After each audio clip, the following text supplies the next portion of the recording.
Assalamualaikum warahmatullahi wabarakatuh. Innal hamdalillah nahmaduhu wa nasta'inuhu wa nastaghfiruh wa natawakkalu bihi wa na'udzu billahi min syururi anfusina wa min sayyiati a'malina may yahdihillahu fala mudilla lahu wa may yudlil fala hadiyalah. Jamaah salat subuh yang dimuliakan Allah Ta'ala, marilah kita bersyukur kehadirat Allah Ta'ala yang telah membangunkan kita dan menghidupkan kita dari mati kita yang sementara tadi malam.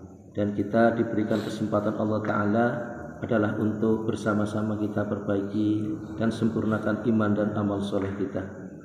Dan salah satu menyempurnakan iman dan amal soleh kita adalah kita perbanyak ibadah, khususnya pada pagi ini kita sholat subuh dengan berjamaah dan dilanjutkan dengan zikrullah serta kegiatan ta'lim wa ta'lum yang kita dengarkan bersama pembacaan hadis dalam kitab Fadilatus Shadaqah bab anjuran zuhud dan qanaah.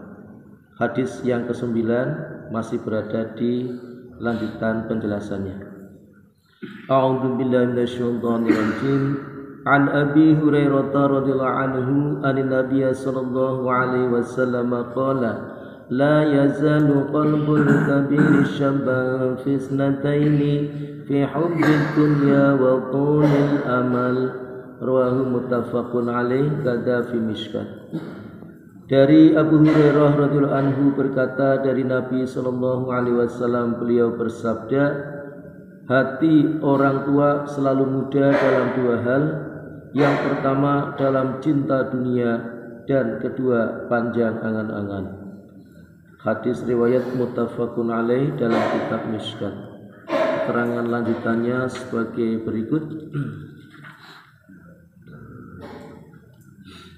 Rasulullah SAW bersabda bahwa ada 4 perkara yang merupakan tanda-tanda kecelakaan. Yang pertama adalah mata yang kering, tidak menangisi dosa-dosa sendiri atau tidak ingat dengan perkara akhirat. Yang kedua, hati yang keras. Yang ketiga, angan-angan yang panjang. Dan yang keempat, tamak pada dunia. Abu Sa'id Al-Khudri radhiyallahu anhu berkata, Usamah radhiyallahu anhu berhutang seorang hamba sahaya wanita dengan janji akan membayarnya kepada si penjual setelah 1 bulan. Ketika Rasulullah SAW mengetahui hal itu, maka beliau SAW bersabda, betapa mengherankan, Usamah membeli dengan janji akan membayar setelah 1 bulan. Ia mempunyai harapan yang panjang, seolah-olah ia yakin akan tetap hidup hingga bulan depan. Demi zat yang nyawaku yang berada dalam genggamannya, aku tidak yakin mengenai umurku walau sekejap mata. Ketika aku mengangkat cangkir untuk minum, aku tidak yakin akan hidup hingga sempat meletakkan cangkir itu kembali. Apabila aku makan 1 suap, aku tidak yakin aku akan hidup hingga aku sempat menelannya. Demi zat yang nyawaku berada dalam genggamannya, perkara-perkara yang telah dijanjikan kepadamu, mati, kiamat, hisab dan lain-lain pasti akan terjadi. Kamu tidak dapat menghalangi apa yang dikehendaki oleh Allah Subhanahu wa taala. Abdullah bin Umar radhiyallahu anhu berkata, suatu ketika Rasulullah SAW memegang bahu saya lalu bersabda, hendaklah engkau hidup di dunia seperti seorang musafir dalam perjalanan. Hendaklah engkau selalu membayangkan dirimu bersama orang-orang yang berada di dalam kubur. Setelah itu Rasulullah SAW bersabda kepada saya, wahai Ibnu Umar. Dalam riwayat yang lain dikatakan bahwa ini adalah perkataan Ibnu Umar sendiri. Pada waktu subuh, janganlah engkau yakin bahwa engkau akan hidup hingga petang. Dan ketika petang, janganlah engkau yakin berharap bisa hidup sampai subuh. Ketika engkau sehat, buatlah amal-amal kebaikan sebelum engkau jatuh sakit. Buatlah persiapan untuk mati ketika engkau masih hidup, sebab engkau tidak mengetahui akan disebut apa engkau pada esok hari, yaitu tidak diketahui apakah tergolong orang-orang soleh atau orang-orang yang salah. Allah SWT berfirman dalam Al-Quran, A'udzu billahi minasyaitonir rajim, faminhum syaqiyyun wa sa'id, dan di antara mereka ada yang celaka dan ada yang berbahagia. Mu'adz radhiyallahu anhu berkata, "Ya Rasulullah, berilah saya sedikit nasihat."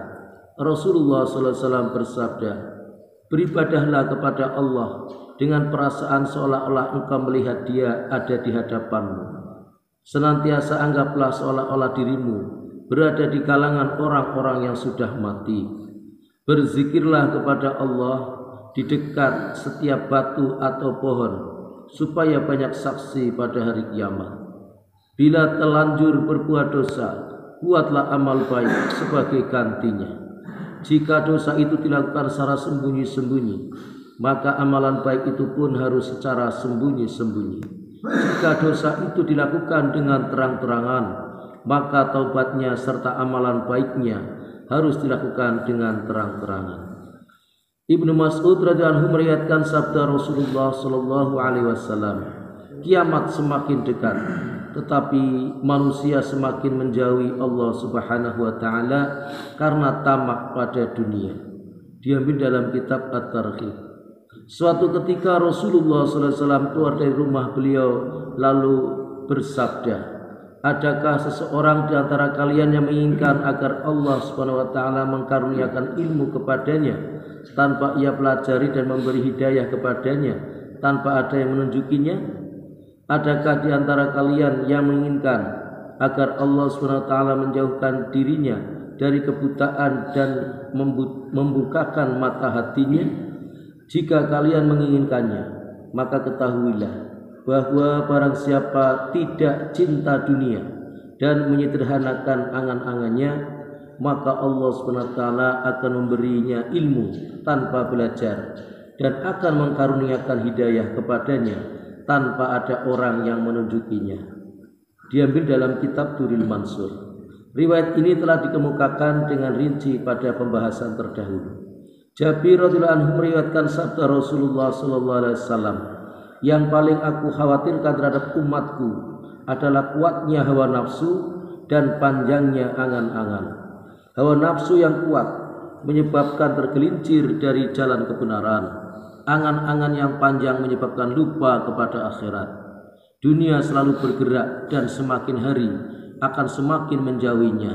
Akhirat juga bergerak dan semakin hari semakin mendekatinya. Setiap hari umur manusia semakin berkurang dan semakin dekat kepada akhirat." Diambil dalam kitab At-Targhib. Demikianlah apa yang kita dengarkan dari penjelasan lanjutan hadis yang kita dengarkan dari 4 hari berturut-turut. Semoga Allah Ta'ala memberikan kepahaman kepada kita maksud dari hadis yang kita dengarkan, dan kita bisa menjaga amanah Allah Ta'ala, yaitu kita diturunkan oleh Allah ke dunia dari belum ada, diadakan oleh Allah Ta'ala melalui asbab bapak ibu kita, dan akan terus ada selama-lamanya. Itulah manusia. Kalau hewan dulu tidak ada, diadakan dan tidak ada lagi. Ya, malaikat pun sama. Dulu ada, diadakan, nanti pada akhirnya pun malaikat sudah tidak ada lagi. Tetapi manusia dalam perjalanannya adalah dulu tidak ada dan akan ada selama-lamanya. Baik kita suka tidak suka, kita terus akan ada. Baik kita berada di surga atau di nerakanya Allah Ta'ala, naudzubillah. Maka harapannya agar kita mampu menghadirkan segala nikmat dan amanah Allah ini untuk bisa semakin mendekatkan kepada Sang Pemberi nikmat, sehingga kita insya Allah akan selamat dunia dan akhirat. Allahumma amin ya rabbal alamin. Demikian, dan mari kita tutup bersama dengan doa kafaratul majlis. Subhanallah wa bihamdi, subhanakallah wa bihamdika, asyhadu an la ilaha illa anta, astaghfiruka wa atubu ilaik. Assalamualaikum warahmatullahi wabarakatuh. Waalaikumsalam.